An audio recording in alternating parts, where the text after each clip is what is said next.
नमस्ते दोस्तों, मेरा नाम रागिनी है और आज मैं आप लोगों को द कश्मीर फाइल्स फिल्म की कहानी सुनाती हूँ। प्लीज़ मेरे चैनल को लाइक और सब्सक्राइब करें। तो कहानी शुरू होती है।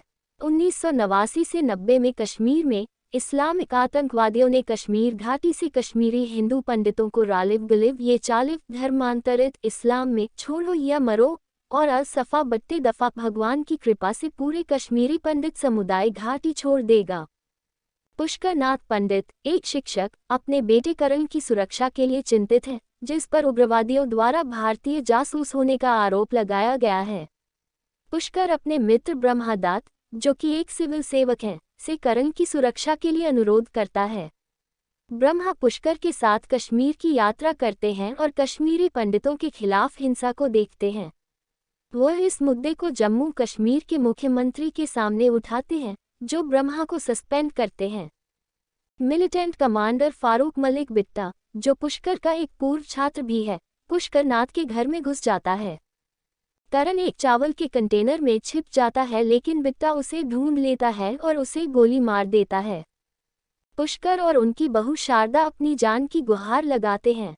बिट्टा अपनी जान के बदले में शारदा को करण के खून से सने चावल खाने के लिए मजबूर करता है। बिट्टा और उसके गिरोह के घर छोड़ने के बाद पुष्कर ने अपने डॉक्टर मित्र महेश कुमार से एम्बुलेंस लाने और करण की जान बचाने की गुहार लगाई। हालांकि अस्पताल उग्रवादियों द्वारा ले लिया जाता है, जो अस्पताल के कर्मचारियों को गैर मुस्लिमों का इलाज करने से मना करते हैं। इसके बाद करण ने गोलियों से घायल होकर दम तोड़ दिया। उनकी सुरक्षा सुनिश्चित करने के लिए पुष्कर और उनके परिवार को उनके पत्रकार मित्र विष्णु राम एक हिंदू कवि कौल के पास ले जाते हैं, जो मुसलमानों के साथ सौहार्दपूर्ण संबंध रखता है। कौल कई पंडितों को अपने घर ले जाता है, लेकिन उग्रवादियों का एक समूह सुरक्षा देने की आड़ में कौल और उसके बेटे को लेने आता है।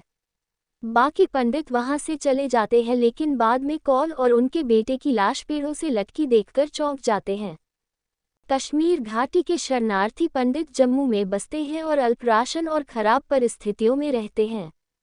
ब्रह्मा को जम्मू कश्मीर के नए राज्यपाल के सलाहकार के रूप में नियुक्त किया गया है। उनके अनुरोध पर गृह मंत्री जम्मू शिविरों का दौरा करते हैं, जहां पुष्कर अनुच्छेद 370 को हटाने और कश्मीरी पंडितों के पुनर्वास की मांग करते हैं। ब्रह्मा शारदा को कश्मीर के नदीमर्ग में एक सरकारी नौकरी दिलाने का प्रबंधन करता है और परिवार वहां चला जाता है। एक दिन बिट्टा के नेतृत्व में आतंकवादियों का एक समूह भारतीय सेना के सदस्यों के रूप में तैयार होता है और नदीमर्ग पहुंचता है। वे वहां रहने वाले पंडितों को घेरने लगते हैं। जब आतंकवादी उसके बड़े बेटे शिवा को पकड़ लेते हैं तो शारदा प्रतिरोध करती है। गुस्से में फारूक ने उसके कपड़े उतार दिए और उसके आधे शरीर को देखा। वह शिव और शेष पंडितों को लाइन में खड़ा करता है और उन्हें एक सामूहिक कब्र में गोली मार देता है। जो हुआ उसके बारे में बात फैलाने के लिए पुष्कर को बख्शा गया। 2020 वर्तमान समय में शारदा के छोटे बेटे कृष्णा को पुष्कर ने पाला है। उनका मानना कि उनके माता पिता की मौत एक दुर्घटना में हुई थी। एएनयू के एक छात्र बी कृष्णा प्रोफेसर राधिका मेनन के प्रभाव में है, जो कश्मीरी अलगाववाद के समर्थक हैं। पुष्कर के मित्र ब्रह्मा, विष्णु, महेश और पुलिस अधिकारी हरि नारायण, जिन्होंने करण के मारे जाने पर कश्मीर में सेवा की थी, उनकी स्मृति से कश्मीर की घटनाओं को याद करते हैं, जिसे ब्रह्मा नरसंहार कहते हैं। कृष्णा एएनयू का छात्र चुनाव लड़ता है। प्रोफेसर राधिका मेनन की सलाह के बाद वह पुष्कर के गुस्से के लिए कश्मीर के मुद्दे के लिए भारत सरकार को जिम्मेदार ठहराते हैं।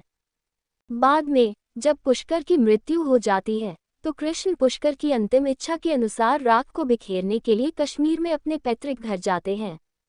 मेनन ने कृष्णा से सरकार के कथित अत्याचारों को उजागर करने के लिए कश्मीर में कुछ फुटेज रिकॉर्ड करने के लिए कहा। मेनन के एक संपर्क की मदद से कृष्णा बिट्टा से मिलता है और उस पर पंडितों की स्थिति के लिए जिम्मेदार होने का आरोप लगाता है। लेकिन बिट्टा खुद को नए जमाने का गांधी बताता है, जो एक अहिंसक लोकतांत्रिक आंदोलन का नेतृत्व कर रहा है। बिट्टा का दावा है कि यह भारतीय सेना थी जिसने कृष्ण की मां और भाई को मार डाला। जब कृष्ण ब्रह्मा से इस दावे के बारे में सवाल करते हैं तो ब्रह्मा ने उन्हें समाचार पत्रों की कटिंग पुष्कर द्वारा एकत्रित की फाइलें सौंपी, जिसमें बताया गया कि भारतीय सेना के सैनिकों के रूप में प्रच्छन्न उग्रवादियों ने उन्हें मार डाला था।